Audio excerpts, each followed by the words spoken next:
बैसागु फोरबो फालिनाय सरायकलसा इउनाइटेड क्लाबनि आरो बे बैसागु फोरबो फालिनायनि जोबथा हाबाफारि हारिमु दिन्थिग्लांनाय बे हारिमु दिन्थिग्लांनायखौ दैदेननाय खुंफुं आफादनि बिबानगिरि मनेश्वर बर' बेवहायनो बाहागो लाफानो हानाय खुंफुं आफादनि आफादगिरि आदा दुर्गाचर ब्रह्म आरो रिटायार्ड सासे फोरोंगिरि आरो नोंथांमोननि बे गामिनिनो बिथाङा सासे समाज सिबियारि आरो दानेश्वर बसुमतारी बे गामिनि आरो बे बैसागु खुंफुं आफादजों सोमोन्दो थानाय गासै गामिनि दैदेनगिरि बिथांमोन समाज सिबियारि बिथांमोन आंजों लोगोसे बाहागो लाफाफैनो हानाय बिजिनेस नोंथांमोन बैसोआव जोबोद गिदिर आयंमोन आबैमोन आबौमोन बैसोआव समान लोगो नोंथांमोन आरो बैसोआव दुइसिन फंबाय बिनानावमोन बयनिसिमबो गिबि गिबियावनो बैसागु बोथोरनि खुलुमनाय गाहाम हामलायनाय अननाय आरो मोजां मोननाय बावहरग्रोनाय जाबाय। मोसानो थाखाय जोबोद बुरजा मोसाग्राफ्रा रेडि जानानै दं। दा आर्टिस्टफ्रा सायनासालियाव गाखोयोबा मोसानो खाबु मोननाय नङा, सम मोननाय नङा। बेनिखायनो गोबां बाथ्रा बुंनायनि गोनांथि गैया आरो समबो गैया। बैसागुनि सोमोन्दै दहाय सानाव नङाबा मैया गोबां बाथ्रा सावरायनांगौ थायोमोन। गोदोनि बैसागु, दानि बैसागु आरो इयुनाव मा जागोन बे बैसागुनि सोमोन्दै बाथ्रा सावरायनांगौ दङमोन। नाथाय दा बैसागुनि सोमोन्दै सावरायनायनि बे हाबाफारि नङा, बेयो जाबाय दिन्थिग्लांनाय, जायखौ जोङो हारिमु दिन्थिग्लांनाय होननानै बुंदों। नों मा रोंगौ, मोसानो गोरोङा मोसागोन, मेथाइ खननो गोरोङा मेथाइ खनगोन, फेस्ला दिन्थिग्राया फेस्ला दिन्थिगोन। गाव गावबागाव रोंगौथिखौ बे हारिमु दिन्थिग्लांनायाव दिन्थियो।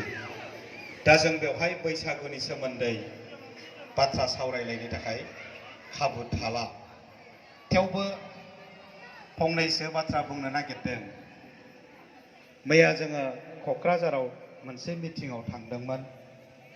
जाय मिटिंआव आसामनि मन्थ्रिफोरबो दंमोन आरो जोंनि बर'नि दैदेनगिरिफोरबो दङमोन। 20सा बर' आइजोफ्रा स्राय खान्थाल मादा दख'ना गाननानै, समायना ब्लाउस गाननानै, समायना फास्राजों खर' खाथुबनानै बा खानाय खाथुबनानै जोंनि मिथिङाव थांदों। खाम लायाखै, जथा लायाखै, सिफुं दामाखै, नाथाय लोगोआव मा लादों? देक लादों। जायखौ सादा सिदा रावजों टेप रेकर्ड होननानै बुङोमोन सिगाङाव। बिसोर देक लादों आरो बे देकआवनो बैसागु मेथाइ दामनानै मन्थ्रिफोरनि सिगाङाव मोसादों। फैसा बिदों। आं जोबोद बोरैबा मोननानै गंस्रिनानै थादों। जोंनि बर' दैदेनगिरिफोरबो दंमोन। आसामनि सासे मन्थ्रि दंमोन, हारसा मन्थ्रि। दा सानबाय बे मन्थ्रिफ्रा मा सानबावनांगौ? बर'नि बैसागुआ बिदिसो, देक लानानै मोसायो, जोबनायाव फैसा दाबियो, बिदिसो बर'नि बैसागुआ। आं बेबायदि सानजानो गिदों। दा नोंथांमोन, बियो जोंनि हारिमुजों गोरोबनाय बैसागु जानो हाया। बियो जोंनि बैसागु नङा। गेवलां फोथाराव फैनानै खाम जथा सिफुंजों मोसानायासो जोंनि बैसागु मोसानाय। एबा हौवाया हिन्जाव जानानै, हिन्जावा हौवा जाफ्लानानै देमसि मोसानायासो जोंनि बैसागुजों गोरोबनाय हारिमु एबा मोसानाय से बैसागखालि आं गामिनि नामखौ बुंला साहाथिंजाय आङो बैसागु बेखेवनो थांदोंमोन बैसागु बेखेवखांनानै मोनसे न'खराव आंखौ साहा लोंनो लिंलांदों आं साहा लोंनो थांनाय बा आं थांनायखौ नुहुरनानै बैसागु मोसानायखौ नायनो फैनाय बर' आइजोफ्रा गुलाब गुलाब गुलाब आं थांनाय आं साहा लोंहैनाय जायगायाव थांदों आं साहा लोंनो जिरायबाय थानायावनो साफा सानैया खाथियाव फैनानै बुंखाबाय सार दिनै हले गवा आंनो 500 होलांनांगोन आंनो 100 होलांनांगोन आंनो 200 होलांनांगोन आं साहाखौनो लोंस्लाबनो हायाखिसै जोबोद डिस्टार्ब आं कमिटिनो बैसागु खुंग्रा कमिटिफोरनो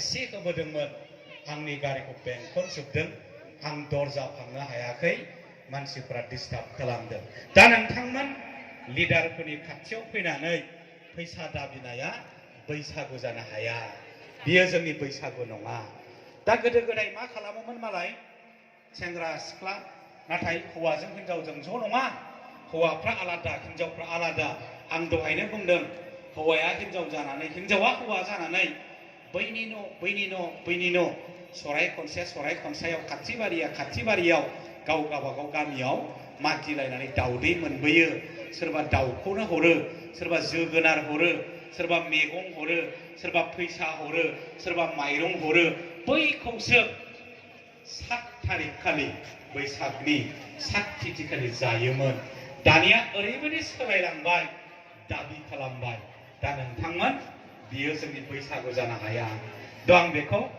दुखु मोनबोदों जियानो जा जारिमिना बुंदों चाइनानि सासे दावबायारि हिउएनसांआनो कसारि रायजोआव दावबायफैदोंमोन जोबोद हाजार बोसोर आगोल बे हिउएनसांआ दावबायफैनाय समाव नुफैदोंनो बर'फोरनि रायजो खुंनाय बे रायजोनि राजा बे रायजोनि रानि बे रायजोनि हादोर खुंनायनि नेमखान्थि आरो बे रायजोनि बर'फोरनि थांना थानायनि आसार खान्थि बे बाथ्राया रोखा दि कसारि होननाय जारिमिन बिजाबाव लिरनाय दं दिनै बायखोन्दा नेरसोन थालांबाय डिमापुर माइबं कासपुर सिकनाझार हाग्रानो बै सरलपारा जेराव दा पिकनिक जानो थाङो